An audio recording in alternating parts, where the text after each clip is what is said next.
Hello students, कैसे हैं आप सब लोग। तो आज हम लोग क्लास 12 बिजनेस स्टडीज में जितने भी मोस्ट इंपॉर्टेंट क्लास क्लीवर्ड्स या कीवर्ड्स है उनको स्टडी करेंगे। मैंने ऑलरेडी इसके ऊपर एक वीडियो बनाई थी जो 1 घंटे की थी। मैंने हर एक टॉपिक के पूरे क्लास जहां जहां से केस स्टडी बना सकता है एग्जामिनर, उसके सारे के सारे कीवर्ड बता दिए थे। लेकिन आज की इस वीडियो में, क्योंकि आपके पास सिर्फ और सिर्फ आज ही का दिन है, तो मैंने उसमें से भी जो मोस्ट इंपॉर्टेंट है, जहां से बहुत हाईली चांस है वहां से केस स्टडी बन सकते हैं, उनके कीवर्ड्स उठा लिए हैं और मैं आपको वही कराने वाला हूं। अगर आप इनको अच्छे से कर लोगे तो डेफिनेटली क्लास आपके केस स्टडीज की जो प्रॉब्लम है वो सॉल्व हो जाएगी। सबसे पहले अगर हम बात करें क्लीवर्ड्स में, देखो मैनेजमेंट में आपको ये पूछ सकता है कि मैनेजमेंट का अगर गोल ओरिएंटेड है, मैनेजमेंट का जो प्रोसेस है ना वो गोल ओरिएंटेड है, फीचर्स, तो आपको कैसे पता चलेगा वो गोल ओरिएंटेड है। तो ये कीवर्ड्स है। कंपनी बोलेगा सेल्स टारगेट हमारा 20% है, मार्केट शेयर 80% हम कैप्चर करना चाहते हैं, सेल्स रेवेन्यू इंक्रीज बाई 20%, एक नंबर आएगा हमारे पास, एक नंबर आएगा। वो नंबर क्या है क्लास, हमारा ऑब्जेक्टिव है, वो क्लास गोल ओरिएंटेड है। अगर आप टाइप्स ऑफ प्लान की बात करोगे तो यही सेम चीज आपका क्या बन जाता है, ऑब्जेक्टिव, राइट। कंटिन्यूअस, हर जगह चाहे कंट्रोलिंग हो, चाहे प्लानिंग हो, चाहे मैनेजमेंट हो, कंटिन्यूस का मतलब नेवर एंडिंग, और class not one time task, ये ऑन गोइंग प्रोसेस है, ये कोई वन टाइम टास्क नहीं है, ये ऑन गोइंग चलता चलता चलता रहता है। ग्रुप एक्टिविटी, जब भी क्लास आई को वी से रिप्लेस करेंगे वो ग्रुप एक्टिविटी होगी। अब कई बार बच्चे बोलते हैं सर एस्पिरिट डी कॉप्स के अंदर भी हमने पढ़ा था आई को वी से रिप्लेस करते हैं, तो कंफ्यूजन कैसे पता चलेगा कि एस्पिरिट डी कॉप्स है या ये ग्रुप एक्टिविटी। बेटा अगर वो बोलेगा कौन सा फीचर है मैनेजमेंट का तो ग्रुप एक्टिविटी, अगर वो बोलेगा कौन सा प्रिंसिपल है मैनेजमेंट का तो एस्पिरिट डी कॉप्स। आया समझ में। नेक्स्ट, कोऑर्डिनेशन बहुत इंपॉर्टेंट है class. Coordination quality of management है, remove chaos confusion, ego class ego satisfaction है, सिंक्रोनाइजेशन, ध्यान रखना ये word, synchronisation, coordination, unification, integration of all the activities and department, सारे डिपार्टमेंट के बीच में क्लास कोऑर्डिनेशन लगाता है, सारे डिपार्टमेंट के ईगो को सेटिस्फाई करता है। ये सब चीज़ किसके अंदर आता है क्लास, कोऑर्डिनेशन के। और उसका इंपॉर्टेंस लिखना होगा, फीचर लिखना होगा, तो कोऑर्डिनेशन का इंपॉर्टेंस और फीचर लिख लेना। मैनेजमेंट के ऑब्जेक्टिव में जो ऑर्गेनाइजेशनल ऑब्जेक्टिव है उसमें सर्वाइवल प्रॉफिट ग्रोथ कैसे पहचानोगे। अगर आप सिर्फ कॉस्ट को कवर कर रहे हो तो सर्वाइवल, अगर आप प्रॉफिट देख रहे हो, अर्निंग की हमें अर्निंग करना है, ग्रोथ करना है, तो वो क्लास ग्रोथ, देखो अर्निंग जरूरी है, प्रॉफिट जरूरी है ग्रोथ करने के लिए, बेहतर सर्विस देने के लिए प्रॉफिट जरूरी होता है, तो वो अर्निंग रेट है। अगर क्लास ग्रोथ की बात आए, आप नए नए ब्रांचेस ओपन कर रहे हो, आप more line of product launch कर रहे हो, increase in scale of operation, scale of operation बढ़ा रहे हो, all activities of expansion and diversification, तो समझ में आ जाएगा क्लास ये क्या है, ये कौन सा क्लास ये ऑब्जेक्टिव है, ऑर्गेनाइजेशनल ऑब्जेक्टिव का ग्रोथ है। प्रिंसिपल ऑफ मैनेजमेंट फीचर से बहुत इंपॉर्टेंट है क्लास, उससे पूछा जा सकता है। यूनिवर्सल यानी कि क्लास पर्वेसिव, जो हर जगह अप्लाई हो, छोटा बिजनेस, बड़ा business, profit making, not for profit making. General guideline, देखो प्रिंसिपल ऑफ मैनेजमेंट ना क्लास रेडीमेड सॉल्यूशन नहीं देता, ध्यान रखना क्लास। प्रिंसिपल ऑफ मैनेजमेंट जितने भी प्रिंसिपल्स आप पढ़ोगे वो आपको रेडीमेड सॉल्यूशन नहीं देगा, राइट। इवोल्यूशनरी है, यानी कि नॉट डेवलप बाय ओवरनाइट, रातों रात नहीं बने क्लास, बहुत practice, over observation, repeated experiment के बाद बनाए। फ्लेक्सिबिलिटी, फ्लेक्सिबिलिटी मतलब it can be change and modify. Flexible का मतलब क्या है, आप इस प्रिंसिपल को बदल सकते हो, मॉडिफाई कर सकते हो, अपने हिसाब से आप चेंज कर सकते हो, राइट। जैसे प्रिंसिपल ऑफ रेम्यूनरेशन है, तो अच्छी रेम्यूनरेशन दो, तो अच्छी रेम्यूनरेशन क्या होती है, अच्छी कितनी होती है अच्छी रेम्यूनरेशन, तो वो क्लास अपने हिसाब से आप चेंज कर सकते हो। ये ह्यूमन बिहेवियर को क्लास मोल्ड करता है, ह्यूमन बिहेवियर को चेंज करता है, इसीलिए क्लास इसे बोलते हैं बिहेवियरल नेचर। और कंटिंजेंट मतलब application of principle vary from situation to situation, जहां पे अलग अलग सिचुएशन आएगी तो उसमें क्लास कंटिंजेंट। कई बार इसके प्रिंसिपल ऑफ मैनेजमेंट के फीचर्स में बच्चों को बहुत दिक्कत होती है। डिसिप्लिन, कैसे पता चलेगा प्रिंसिपल ऑफ डिसिप्लिन है, जहां रूल रेगुलेशंस होंगे, रूल रेगुलेशन ना करने, फॉलो करने में पेनल्टी लगाई जाएगी क्लास। कमिटमेंट पूरा करेगा, प्रोमिस पूरा करेगा, सबॉर्डिनेट और सुपीरियर एक दूसरे के साथ जो प्रोमिस, जो कमिटमेंट है वो पूरा करेंगे क्लास, और कोड ऑफ कंडक्ट को फॉलो करेंगे, this is called discipline. Unity of direction का मतलब क्या है, one head one plan, one unit one plan, जहां लिखा रहेगा सबके सब एक गोल के पीछे जा रहे हैं, पहले एक गोल अचीव करेंगे फिर किसी दूसरे गोल पे जाएंगे, तो वो कहलाएगा यूनिटी ऑफ डायरेक्शन। दूसरी बात, यूनिफिकेशन, लिखा रहेगा unification of efforts towards one direction, यानी कि सबको एक ही दिशा में लेके जा रहे हैं, तो भी वो क्या है क्लास, यूनिटी ऑफ डायरेक्शन है। Base on cooperation, base on coordination concept and remove overlapping of activity, ध्यान रखना कौन सा वो प्रिंसिपल है जो ओवरलैपिंग, अगर बोलेगा साइंटिफिक प्रिंसिपल तो साइंटिफिक प्रिंसिपल की बात करोगे, खाली प्रिंसिपल है तो जनरल प्रिंसिपल ऑफ मैनेजमेंट। ये unity of direction class overlapping of activity को खत्म करता है। सबॉर्डिनेशन ऑफ इंडिविजुअल इंटरेस्ट कैसे पहचानोगे? जहाँ पे ऑर्गेनाइजेशन का जो इंटरेस्ट है ना वो मोर इंपॉर्टेंट है देन पर्सनल इंटरेस्ट। आपको अपने पर्सनल चीज़ों को सेक्रीफाइस करना पड़ेगा ऑर्गेनाइजेशन के लिए। आपको घूस नहीं लेना है क्लास ताकि आप ऑर्गेनाइजेशन घाटे में काम करो घूस लेके, आपको वो भी नहीं करना। अपने पर्सनल मीटिंग्स को सेक्रीफाइस करना है, अपनी लीव्स को सेक्रीफाइस करना है ऑर्गेनाइजेशन के लिए। तो ये कहता है कि भैया आप हमेशा जो सोचो अपने इंटरेस्ट को सेक्रीफाइस कर दो जनरल इंटरेस्ट के लिए। तो ये आप समझ जाना क्लास, आपका subordination of individual interest to general interest है।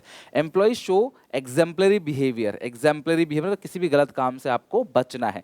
तो भी आप समझ जाओगे क्लास यहाँ पे कि ये subordination of individual interest to general interest है। स्केलर चेन की बात करें, हमेशा बोलेगा लाइन, मैसेज हर एक इंसान के पास जाना चाहिए, कोई स्किप नहीं होना चाहिए। इसमें डिले इन एक्शन भी हो जाता है। Report your immediate boss only, आप अपने बॉस से ऑर्डर लो और रिपोर्ट भी अपने इमीडिएट बॉस को करो।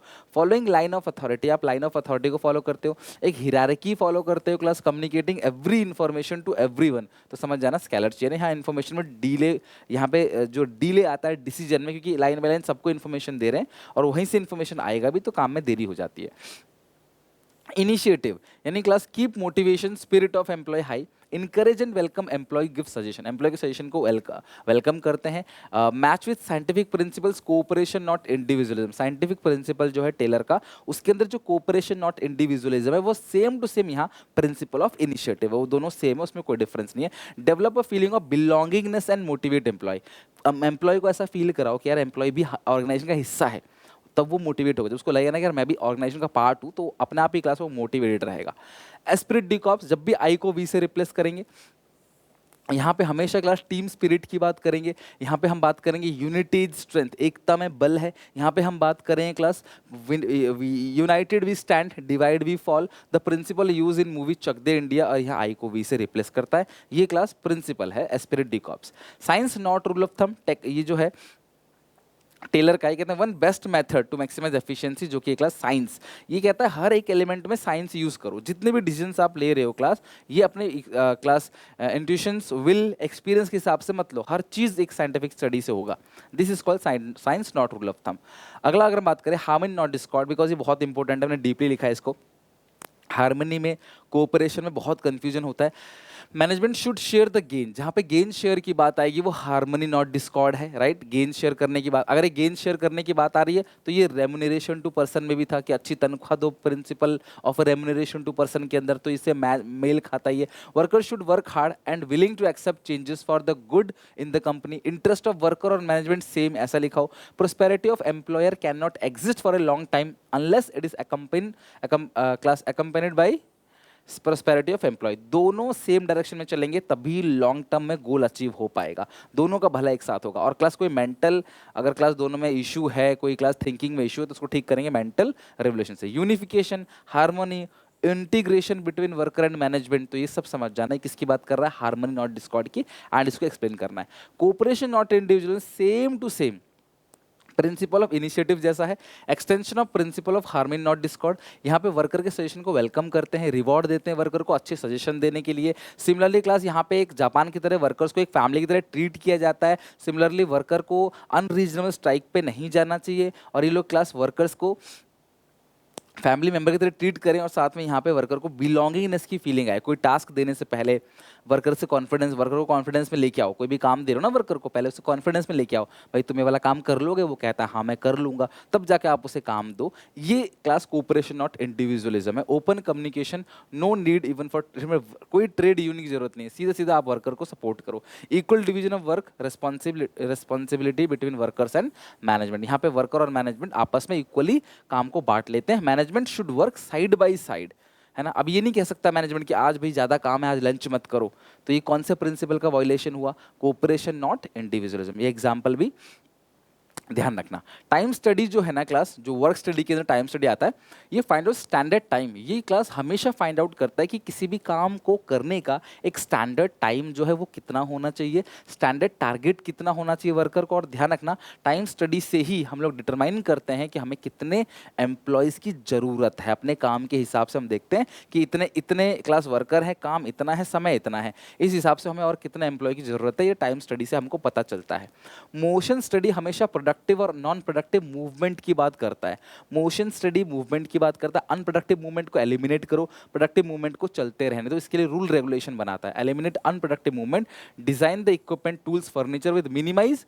हम इस तरीके से हर चीज को डिजाइन करेंगे ताकि अनप्रोडक्टिव मूवमेंट आपके कम से कम हो जाए। डिफरेंशियल पीस वेज सिस्टम को स्ट्रॉन्गेस्ट मोटिवेटर कहा जाता है। एक्स्ट्रा काम करोगे, एक्स्ट्रा आपको ज़्यादा यूनिट प्रोड्यूस करोगे, ज़्यादा पैसे मिलेंगे। जिससे क्लास हमें पता चल सकेगा इनएफिशिएंट और एफिशिएंट वर्कर के बीच का डिफरेंस। ये एक ऐसा मोटिवेटर है, एक ऐसा टेक्निक है जो मोटिवेट करता है क्लास इनएफिशिएंट वर्कर को काम करने के लिए और एफिशिएंट वर्कर को और ज़्यादा पैसे कमाने के लिए। और क्लास ये प्रिंसिपल ऑफ इक्विटी का वॉयलेशन भी करता है। बिजनेस इन्वायरमेंट के फीचर्स मोस्ट इंपॉर्टेंट है क्लास। यहाँ पे चाहे एमसीक्यू आए क्लास, चाहे 4 नंबर का क्वेश्चन आए, चाहे 3 नंबर का, लेकिन बिजनेस इन्वायरमेंट क्लास स्किप करके नहीं जा सकते, बहुत इंपॉर्टेंट है। सबसे पहला फीचर है स्पेसिफिक जनरल। देखो स्पेसिफिक फोर्स जो है आपके बिजनेस को इम्पैक्ट डालते हैं। जर्नल अफेक्ट, जो जर्नल फोर्स है वो सबके बिजनेस को अफेक्ट डालते हैं। जनरल फोर्सेस का मतलब इकोनॉमिकल, लीगल, सोशल, टेक्नोलॉजिकल और पॉलिटिकल। और स्पेसिफिक फोर्स मतलब आपके कस्टमर, आपके क्लास सप्लायर हो गए, आपके क्लास क्लाइंट हो गया, वो सारे के सारे क्लास आपके कॉम्पिटिटर्स आपको सीधा डायरेक्टली इंपैक्ट करेंगे। इंटर रिलेशन, ध्यान समझना, all components of business environment are interdependent. Western culture अगर लोग फॉलो करेंगे तो फास्ट फूड का बिजनेस बढ़ेगा, फिटनेस फ्रीक लोग बन रहे हैं तो योगा जिम का बिजनेस बढ़ेगा। अनसर्टेनिटी यानी क्लास कोई भी प्रिडिक्ट नहीं कर सकता कि इन्वायरमेंट में क्या चेंज आने वाला है। डायनामिक है यानी class environment keeps on changing, तो नजर आपको रखना पड़ेगा। कॉम्प्लेक्स है, कोई भी चेंज अगर आ रहा है तो उसका इम्पैक्ट क्या पड़ेगा आपके बिजनेस पे वो आप नहीं बता सकते। रिलेटिविटी हमेशा बात करता है same condition as different impact on different impact on different business. देखो अलग अलग कंट्री में अलग अलग बिजनेस है, वहाँ पे क्लास जो इम्पैक्ट होता है वो अलग अलग होता है। तो जब भी अलग अलग कंट्री की बात आए तो आप समझ जाना क्लास वो रिलेटिविटी की बात कर रहा है। अलग अलग रीजन, अलग अलग कंट्री, अलग अलग स्टेट, तब क्लास वो बात कर रहा है रीजन की। प्लानिंग की बात करें, वो फॉरवर्ड लुकिंग फंक्शन है। प्लानिंग में फॉरकास्टिंग होती है। No other function can start without it. Primary function है प्लानिंग। इंटेलेक्चुअल और मेंटल एक्सरसाइज है, यहाँ पे दिमाग लगता है, टाइम और कॉस्ट बहुत ज़्यादा लगता है। कंट्रोलिंग का बेस है प्लानिंग। और limitation of the one of the function of management जब भी पूछेगा तो समझ जाना कि वो बात किसकी कर रहा है क्लास, प्लानिंग की। Types of one of the function of management, तो वो प्लानिंग के टाइप्स की बात कर रहा है। ऑब्जेक्टिव, स्ट्रैटेजी, गोल, पॉलिसी, रूल, मेथड, बजट। और planning procedure, planning does not guarantee success. ये जो पॉइंट है ना class, planning does not guarantee success, इसका मतलब पता क्या होता है कि प्लानिंग पिछले साल सक्सेसफुल हुआ था तो गारंटी नहीं है कि आपका इस साल भी सक्सेसफुल हो, तो आप समझ जाना। रिड्यूस क्रिएटिविटी एक पॉइंट है इसके अंदर क्लास लिमिटेशंस में। तो नो सजेशन फ्रॉम एम्प्लॉय, कहता है एम्प्लॉय से कोई सजेशन लेना नहीं है, they are just blind followers. Class employer जो एम्प्लॉयज है ना वो ब्लाइंड फॉलोअर्स है, इसीलिए क्लास यहाँ पे क्रिएटिविटी एम्प्लॉयज की कम हो जाती है। मैनेजर लोग एम्प्लॉय को सारी बातें बता देते हैं, भाई ऐसे ऐसे करना है, ऐसे ऐसे करना है, आंख बंद करके उनका काम सिर्फ और सिर्फ फॉलो करना है।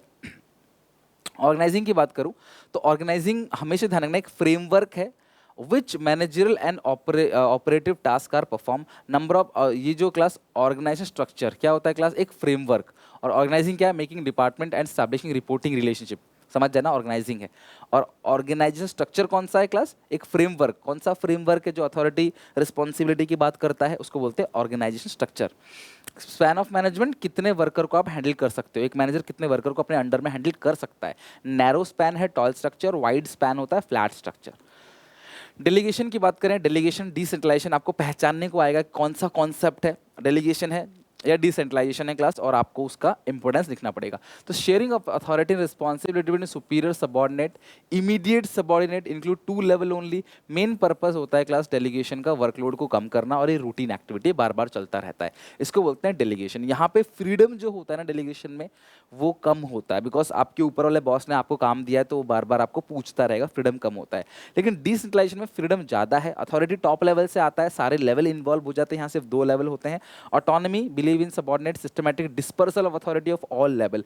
यहाँ ध्यान रखना, systematic dispersal of authority, evenly distribution of authority at every level. Main purpose is involvement of employees, giving more responsibility to employees at every level. हर लेवल के एम्प्लॉइज के अंदर एक टैलेंट डेवलप करना, मैनेजरल टैलेंट, ये इसका main motto रहता है। Always freedom of operation and independent decision at every level. हर लेवल क्लास इंडिपेंडेंट, ध्यान रखना ये इंडिपेंडेंट डिसीजन अगर हर लेवल ले रहा है तो इसको हम लोग क्या बोलेंगे, डिसेंट्रलाइजेशन। रिक्रूटमेंट की बात करें स्टाफिंग में, तो सर्चिंग फॉर प्रोस्पेक्टिव कैंडिडेट, ये है recruitment, searching for prospective candidate. लेकिन choosing the most prospective candidate, ये है class selection. Inviting application and inducing the people to apply for job, recruitment positive process है, ये नेगेटिव प्रोसेस है। ये streamline the attribute of different candidate, ध्यान रखना, streamlining the attributes of different candidates. अब बात करें अप्रेंटाइशिप programme की, इसको क्या कहते हैं class, apprenticeship programme, suitable for acquiring high level skill. ध्यान रखना, अप्रेंटाइशिप प्रोग्राम का मतलब क्या है क्लास, जहां पे हाई लेवल स्किल्स की जरूरत है। Training under the guidance of master, master perform करेगा, जो ट्रेनी है वर्कर है ऑब्जर्व करेगा, फिर वर्कर परफॉर्म करेगा, मास्टर जो है वो उसको ऑब्जर्व करेगा, राइट।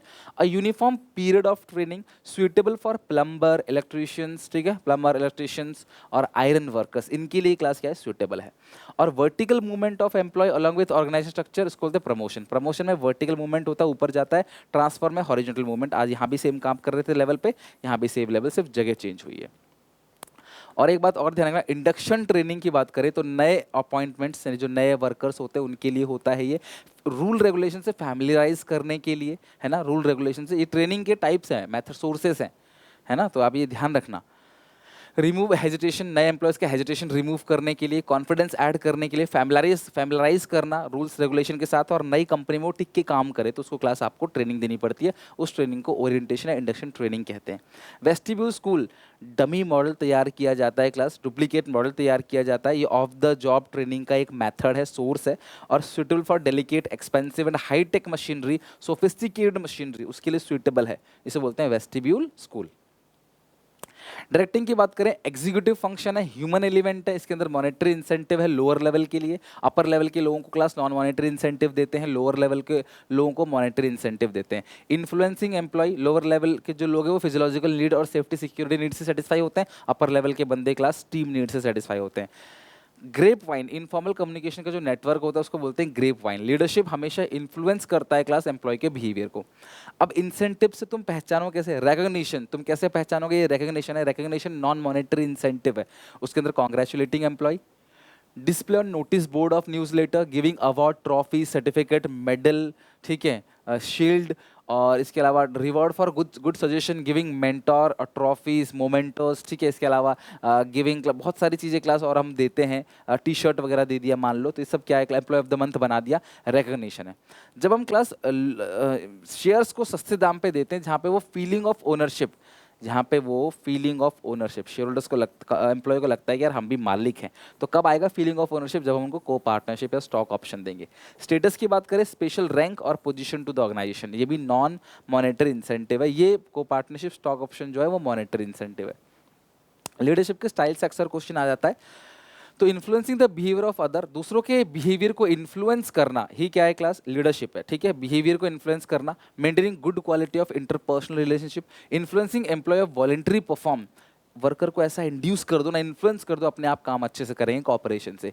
तीन स्टाइल है, ऑटोक्रेटिक, डेमोक्रेटिक, फ्री रेन। ध्यान रखना, ऑटोक्रेटिक डिक्टेटर है, इसका ये डिक्टेटर की तरह है, no suggestion taken from followers, placing order only, order place करेगा, वो कम पढ़े लिखे, तुमको आग बंद करके फॉलो करना है, कोई सजेशन नहीं देना, प्लान में कोई चेंज नहीं करना, ये ऐसा लीडर होता है। सबसे अच्छा डेमोक्रेटिक होता है, सजेशन लेता है सारे मेंबर से, टू वे कम्युनिकेशन होता है, class consult with all the followers, keep initiative level of company high. Next है class free rein, complete freedom to employ, no interference of superior in taking decision by subordinate, only in case of emergency, ये कहता है भैया सारा काम खुद करो, full utilisation of strength of workers, बस इमरजेंसी में मेरे पास आना, तो समझ जाना कौन सा स्टाइल है क्लास, ये फ्री रेन है।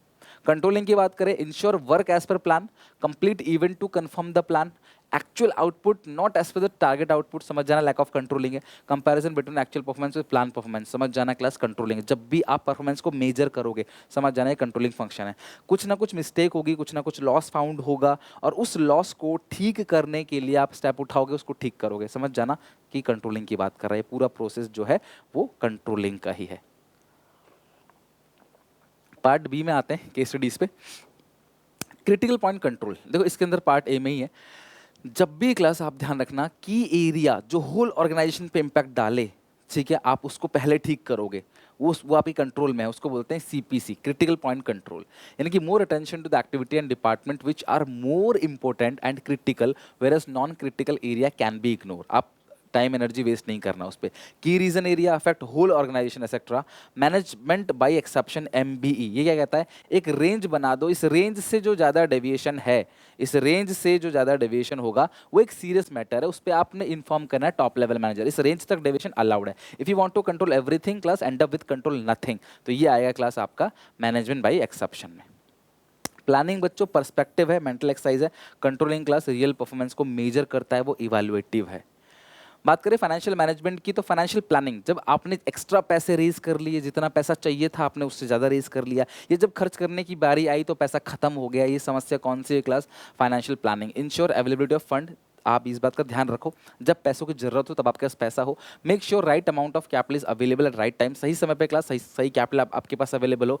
फिनेंस जो है वो बिजनेस का ब्लड है, जैसे हमारे बॉडी में ब्लड चलाता है बॉडी को, तो फाइनेंस और कैपिटल भी बिजनेस को चलाता है। Decision that relates to fund requirement of both in terms of quantum as well as one time as well as timing, तो कब कितने पैसों की जरूरत है, आपने फाइनेंशियल की प्लानिंग सही से करी, पैसों में कोई दिक्कत नहीं आ रही, इसका मतलब ये क्लास आपने फाइनेंशियल प्लानिंग सही से करी, और दिक्कत आ रही है इसका मतलब आपने फाइनेंशियल प्लानिंग अच्छे से नहीं करी। मनी मार्केट की बात करें, ये शॉर्ट टर्म के लिए होता है, ये होता है capital for working capital, working capital का मार्केट है, जबकि जो कैपिटल मार्केट है वो फिक्स कैपिटल का मार्केट है और ये मीडियम और लॉन्ग टर्म फंड्स के लिए होता है। Primary market new issue market है, ध्यान रखना, directly contribute for capital formation, directly class investment पे कंट्रीब्यूट करता है, जबकि सेकेंडरी मार्केट स्टॉक एक्सचेंज है, market for second hand security, indirectly contribute to capital formation.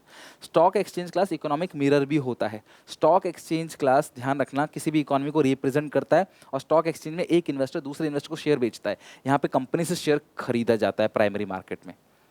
Marketing management philosophy बहुत important है मार्केटिंग चैप्टर के अंदर।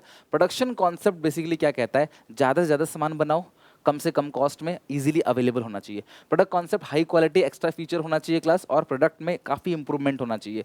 Sales concept emphasis on sales volume, aggressive promotion technique का यूज़ करेंगे, अट्रैक्टिंग और persuading customer by hook और crook, किसी भी तरीके से तुम्हें सेल डन करनी है, जो बनाओगे वो बेचोगे, जो ग्राहक को चाहिए वो बेचोगे मार्केटिंग के अंदर, जो आप बनाओगे आप उसको बेचोगे सेल्स कॉन्सेप्ट के अंदर।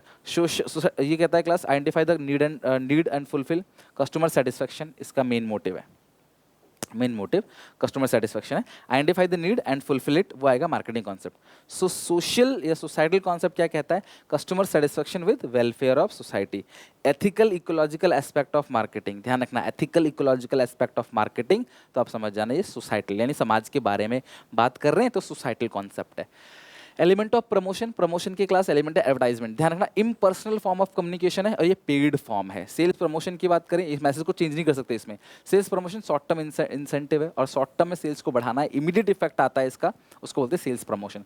पर्सनल सेलिंग क्लास, ये मैसेज को चेंज नहीं कर सकते हैं, मैसेज को चेंज कर सकते हो। ये क्लास जनरल गुड्स के लिए होता है, क्लास कस्टमाइज गुड्स के लिए होता है। ये काफ़ी सस्ता पड़ता है, काफ़ी महंगा पड़ता है, फेस टू फेस इंट्रैक्शन और personal form of communication to pursue, यहाँ पे एक रिलेशनशिप बन जाता है, ध्यान रखना पर्सनल सेलिंग में एक रिलेशनशिप भी बन जाता है।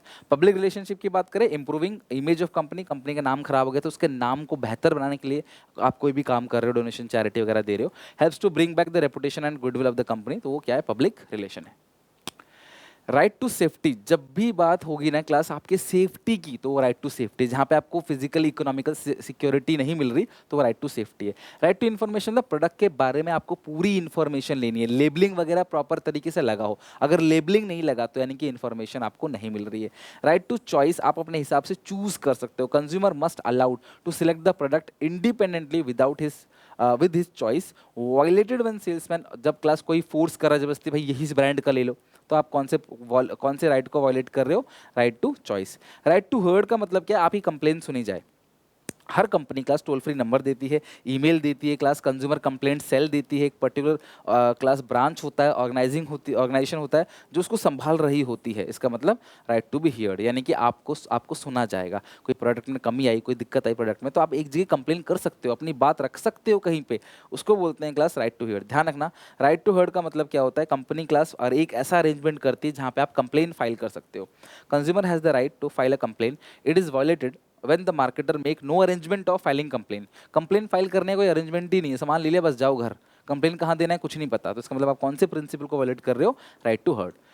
जब आपको कॉम्पनसेशन मिल जाए, यानी कि आपको रिफंड मिल जाए, आपको कॉम्पनसेशन मिल जाए, पैसा मिल जाए जो आपने खर्च किया, आपकी कॉस्ट आपको वापस मिल जाए, तो उसको बोलते हैं right to seek redressal. Consumer has the right to get compensation for the damage he suffered due to wrong product और सर्विसेज।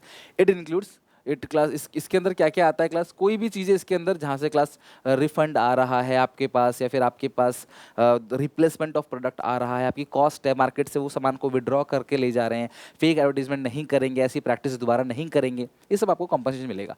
आप ध्यान रखना class, main difference between right to heard and redressal is that heard is concern regarding filing complaint. Heard का मतलब, right to heard का मतलब क्या है, आप कंप्लेन फाइल कर रहे हो। सीक रिड्रेसल मतलब आप कॉम्पनसेशन ले रहे हो, तो ये आप ध्यान रखना। Consumer education, consumer has right to be inform about the provision of consumer protection act. ये कंज्यूमर का अधिकार है कि जो कंज्यूमर प्रोटेक्शन एक्ट में रूल रेगुलेशन लिखे गए हैं वो कंज्यूमर को बताए जाएं। कंज्यूमर के राइट्स क्या है, उनकी रिस्पॉन्सिबिलिटी क्या है। तो जो एनजीओ हैं, गवर्नमेंट एजुकेशन है क्लास, या फिर आपकी पढ़ाई लिखाई करके टीवी मैगजीन न्यूज़पेपर, इन सब में क्लास ये सारी इन्फॉर्मेशन लिखी रहती है कि ग्राहक की क्या क्या रिस्पॉन्सिबिलिटी है, क्या क्या क्लास ग्राहक के पास अथॉरिटी है, पावर है, कोई धोखाधड़ी होती है तो कहाँ कंप्लेन फाइल करना है, राइट्स क्या क्या आपके। ये चीज़ की बात करें तो कंज्यूमर एजुकेशन है। किसी प्रोडक्ट के बारे में इंफॉर्मेशन, वो राइट टू इंफॉर्मेशन है, लेकिन कंज्यूमर के राइट रिस्पॉन्सिबिलिटी को बताना वो क्लास कंज्यूमर एजुकेशन है। तुम्हारे सिलेबस में डाला हुआ है तो ये कंज्यूमर एजुकेशन है। एक बात और जानना, a consumer can only file the complaint, no class सिर्फ कंप्लेन कंज्यूमर ही फाइल कर सकता है। No complaint class invoice bill नहीं है तो कंप्लेन फाइल नहीं कर सकते। रिटेलर होलसेलर कंप्लेन फाइल नहीं कर सकते। No complaint can be registered for goods taken for free, free में लिया तो कंप्लेन फाइल नहीं कर सकते। डिस्ट्रिक्ट कमीशन में क्लास 1 करोड़ तक का सामान आप क्लास लगा सकते हो, 45 दिन के अंदर आपको उस स्टेट में ले जाना है अगर आप ज्यूरिडिक्शन से सेटिस्फाई नहीं हो। स्टेट कमीशन में 1 करोड़ से लेकर क्लास 10 करोड़ तक का खर्चा है, सॉरी सामान 1 करोड़ से 10 करोड़ तक का होना चाहिए। सेटिस्फाई नहीं हो 30 दिन के अंदर आप नेशनल कमीशन में जा सकते हो। नेशनल कमीशन में क्लास 10 करोड़ से ऊपर वाले केस ही एंटर होते हैं और 30 दिन के अंदर क्लास आप सुप्रीम कोर्ट में जा सकते हो अगर आपको सेटिस्फाई नहीं मिलता तो, आपको जुरिडिक्शन से खुश नहीं हो तो। और सुप्रीम कोर्ट में वही केस जा सकता है क्लास जिनका सामान 10 करोड़ से ऊपर का हो। मेरा सामान 5 लाख का है, मैं जाऊंगा पहले डिस्ट्रिक्ट में, सेटिस्फेक्शन नहीं मिला स्टेट में, फिर जाऊंगा नेशनल में, लेकिन सुप्रीम कोर्ट में नहीं जा सकता। मेरा सामान 11 करोड़ का है तो मैं नेशनल में जाऊंगा, सेटिस्फेक्शन मिला तो ठीक है, नहीं तो फिर मैं सुप्रीम कोर्ट में जा सकता हूँ। सुप्रीम कोर्ट में वही इंसान जा सकता है अपील लेके जिसके सामान की कीमत 10 करोड़ से ज़्यादा हो, मोर देन 10 करोड़। खत्म। तो ये थे क्लास कुछ और इंपॉर्टेंट क्लास जितने भी बन सकते थे, मैक्स टू मैक्स जितने भी क्लास बहुत ज़रूरी चीज़ें थी, मैंने फिर भी बहुत डिटेल में कराया। मैं जानता हूँ क्लास आधी मेहनत का रिजल्ट 0 होता है, पूरी मेहनत का रिजल्ट पूरा होता है। पूरा वीडियो एंड तक देखा, आपको अच्छा लगा हो तो प्लीज़ लाइक करना। दिन भर आज बहुत सारे वीडियोज़ हैं, उनको देखना, सीखना, अच्छे से लर्न करना, राइटिंग प्रैक्टिस भी करना। SPCC ऐप पे 3 प्रीमियम मॉक टेस्ट है, उनको भी जरूर बनाना, राइटिंग प्रैक्टिस अच्छे से हो जाएगी। बाकी मिलते हैं नेक्स्ट वीडियो में, तब तक ले take care, bye bye, God bless you.